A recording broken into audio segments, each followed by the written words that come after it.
سلام بچه‌ها، چطورین؟ خوش اومدیم به ولاگ دوچرخه سواری پارت دوم. خیلی خوشحالم میبینمتون بچه‌ها. توی این ویدیو دوباره قراره که با هم دیگه دوچرخه سواری کنیم، ولی این دفعه مکان جایی که میریم خیلی فرق میکنه و خیلی دوره. من بعد حدود 25 دقیقه دوچرخه سواری کنم تا برسم به اون مکان و اونجا جایی نیست جز دریاچه شورابیل. شارژ گوشیم 5% و الان داره با پاور بانک شارژ میشه، ولی من به خاطر شما دارم ویدیو میگیرم و الان توی خیابون هستم. ببخشید یکم زاویه دوربین بده و آره دیگه. چیزی که آدمو خیلی اذیت میکنه دور زدن دریاچه نیست، مسیر رفت و برگشت من واقعا اذیت میشم باهاش، اصلا حال نمیکنم. فقط دلم میخواد هر چه زودتر برسم به دریاچه، واقعا دارم خسته میشم. بچه ها این مسیریه که من الان دارم میرم. الان بعدن سمت چپ. یه لحظه من موفق شدم. خب اینجا خیلی بده، سر بالاست.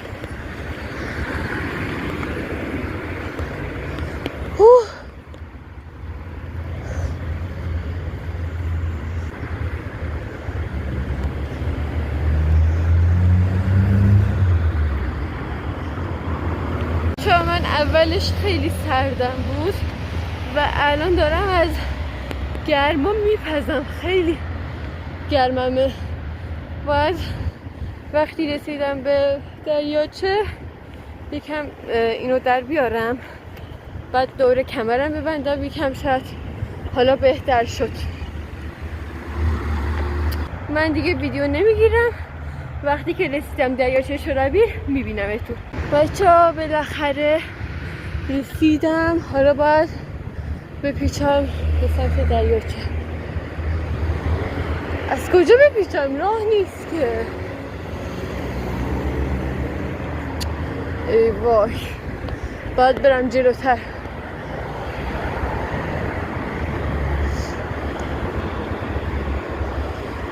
از اینجا هم راه نیست، به راه هست، راه نیست که بس. راه هست از اینجا. خب بچه ها نگاه کنید، هوا چقدر آلوده است واقعا. وای خیلی ناراحتم، خیلی ناراحت شدم واقعا. هوا خیلی آلوده است. وای چشم نمیبینه. وای دریاچه دیده نمیشه. بایسته برم جلو بهتون نشون بدم. بچه ها من پشمام ریخته، ببینید چقدر هوا آلوده است، خیلی آلوده است واقعا. نمیدونم چی بگم به این هوای آلوده. اصلا اینجا اومدم کلا ناراحت شدم، ای کاش نمیومدم. میخوام یه دونه صندل پیدا کنم بشینم چون گرممه. اینی که تو تنم رو در بیارم ببندم دور کمرم. من اینجا دوچرخه‌مو پارک میکنم، میخوام اینجا بشینم. وای چرا اینطوریه خدایا؟ دریاچه دیده نمیشه اصلا. بچه ها من میخوام اینو در بیارم، دارم میپزم، خیلی گرمم شد. از زیرم یه دونه حالا تیشرت پوشیدم، یعنی اولش این همه سردم بود. بچه من یه ذره دو دلم که دریاچه رو دور بزنم یا نه، چون که راستش واقعا حالم یه جوری شده از گرما، خیلی گرممه و اگم لباسم رو در بیارم با تیشرت بمونم جا ندارم برای گذاشتن لباس و واقعا نمیدونم الان باید چیکار کنم. 2 تا گزینه هست، یکی این که تحمل کنم و دریاچه رو دور بزنم، یکی هم که برگردم خونه. ولی من تسلیم نمیشم، دریاچه رو دور میزنم.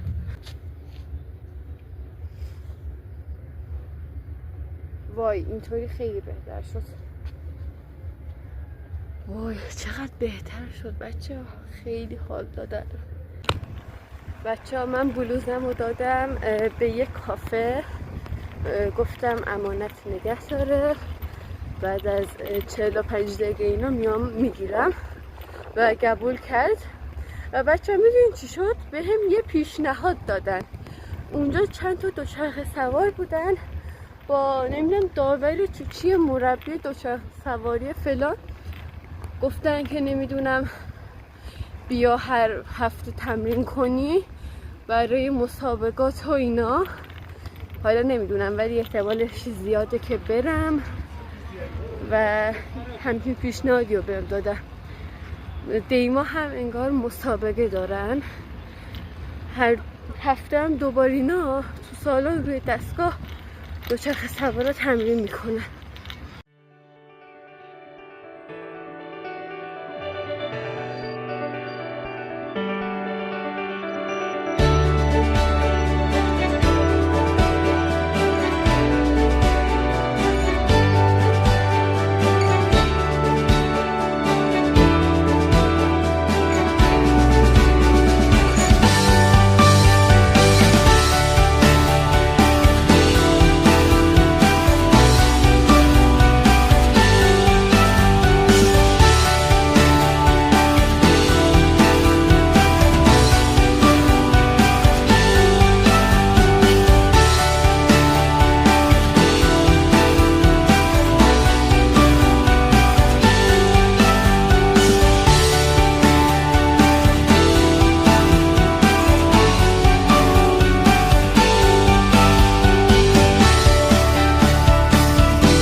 بچه من فکر کنم 1/3 دریاچه اومدم و مابقی مونده و یکم قبرم دیدم یکم سرده، اینو پوشیدم ولی الان کم کم داره گرمم میشه. کلا یه جوریم انگار نصف بدنم گرمه نصف بدنم سردشه، نمیدونم اینو بپوشم یا نه. بچه روی دریاچه یعنی روی آب اینقدر اردکی هست که من وقتی که همیشه میومدم اینجا دور میزدم اصلا اردک نمیدیدم، الان یعنی پر اردک. نگاه اونا رو میبینید، اونا اردکه.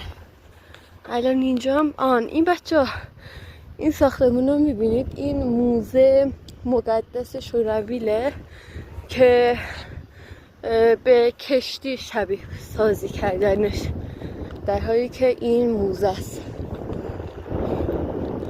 فکر کنم الان نصف دریاچه رفتم و میخوام اینجا نگه دارم، یکم وسایل ورزشی و اینا برم. و آره بچه چون اینجا وسایل ورزشیش خیلی زیاده. بچه ها من دوچرخه‌مو اینجا گفت زدم و اومدم یکم از این وسایل ورزشی استفاده کنم و خیلی خوبه این وسایل ورزشی چون با منظره دریاچه ورزش میکنی. فقط کلاه و کیفم اونجاست، امیدوارم چیزی زنبورا رو یا امام زمان غلط کردم. من از زنبور خیلی میترسم بچه ها.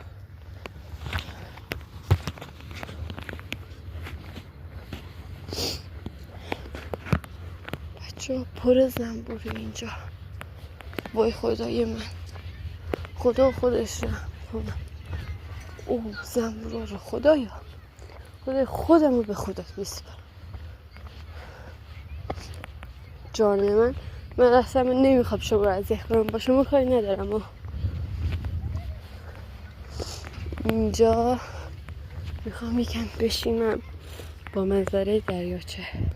بچه ها منظره خیلی خوبه، ولی حیف این آلودگی هوا یکمی ناراحت کننده است. این آقا هم اینجا داره ماهیگیری میکنه، اونا هم اردکان ببینید اونجا هستن، اونجا هم پره.